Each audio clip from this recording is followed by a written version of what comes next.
हरे राम राम राम हरे हरे, हरे कृष्ण कृष्ण कृष्ण हरे हरे, हरे राम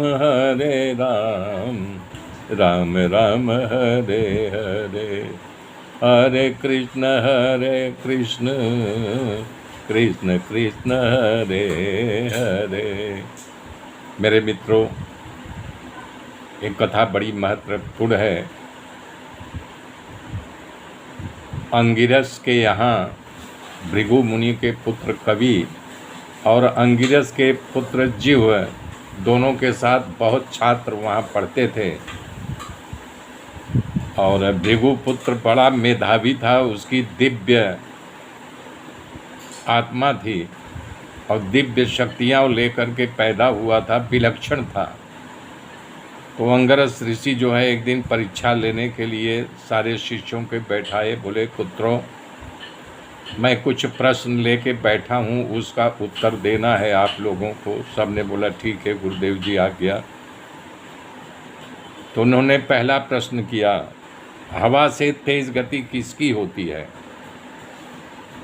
तो अंगिरस मुनि जो है अपने पुत्र जीव की ओर देखा तो जीव नीचे मुंडी कर लिया, मतलब वो नहीं बता पाएगा, वो साफ संकेत था। तब उन्होंने आशा भरी दृष्टि से कवि की ओर देखा। कवि तपाक से खड़ा हुआ, बोला गुरुदेव जी, हवा से मन की गति ज़्यादा होती है। बोले वाह, शाबाशी दिए, बैठ गया।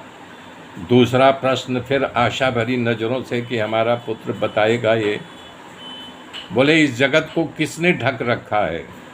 तब तो लेफ्ट राइट दाएं बाएं जो है यानी कि वो जीव देखने लगा।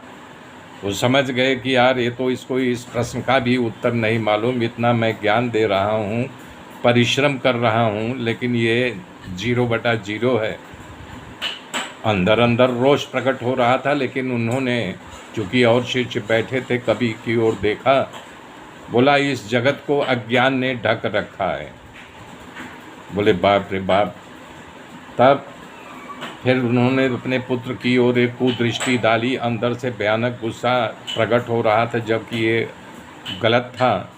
सारे शिष्यों के समभाव से रखना चाहिए, उचित अनुचित का प्रयोग करना चाहिए।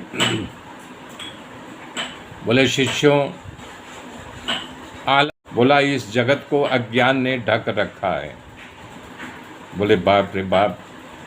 तब फिर उन्होंने अपने पुत्र की ओर एक कुदृष्टि डाली। अंदर से भयानक गुस्सा प्रकट हो रहा था, जबकि ये गलत था। सारे शिष्यों के समभाव से रखना चाहिए, उचित अनुचित का प्रयोग करना चाहिए। बोले शिष्यों, आलस्य क्या है? तब तो एकदम वो अपना सर नीचे कर लिया, अपनी मुट्ठियों को भींच लिया, आँख में बंद कर लिया जीव। फिर तपाक दे जो है कभी खड़ा हुआ, बोले आलस्य धर्म को न मानना आलस्य है। बोले वेरी गुड। उन्होंने शाबाशी दे दिया, लेकिन अंदर ही अंदर कवि से जल भुन गए कि बोले बताइए, मैं अपने पुत्र को इतना ज्ञान दे रहा हूँ, ये क्यों इसके अंदर ज्ञान नहीं समा रहा है? तो उसको अलग से क्लास लेने लगे। उनके मन में कुविचार आया कि हम अपने पुत्र को आगे करने के बजाय कवि को हम इससे पीछे कर सकते हैं। तो कुविचार इंसान को कभी नहीं करना चाहिए, द्वेष नहीं करना चाहिए, लेकिन अंगिरस मुनि के मन में कुविचार आया और पुत्र के नाते द्वेष भी आ गया। तो जब शिष्यों को पढ़ाने का समय होता तो उस समय कवि को बोलते कि बेटा जाओ तुम पानी भर दो, गायों को चारा खिला दो, ये लकड़ी लाओ, ये साफ सूफ कर दो आश्रम का। तो पहले तो आज्ञा मान करके कि गुरु की कृपा है, लेकिन धीरे धीरे उसके मन में हुआ कि नहीं, कहीं बात कुछ गड़बड़ है, गुरुजी हमको जानबूझ करके ये हटाना चाहते हैं कि मैं विद्या प्राप्त न कर सकूं। तो काम छोड़ के दौड़ते दौड़ते आया, गुरुदेव को प्रणाम किया। बोले गुरुदेव जी मैं बड़ा विचलित हूँ। बोले क्या? बोला जब हमारा सब यानी कि शिष्यों को पढ़ाते हैं, पढ़ने का समय होता है तो हमें आप काम पे लगा देते हैं, मैं बेचैन हूँ। बहुत ज़ोर से डांटा उन्होंने, हट चुप दुष्ट। तुम अभी कभी हमारे इस यानी कि आश्रम से निकल जाओ, तुम हमारे आश्रम में रहने की काबिलियत नहीं है, तुम हमारे ऊपर द्वेष लगा रहे हो, जबकि सच्चाई थी उनको बहाना चाहिए था उसको वहाँ से हटाने का।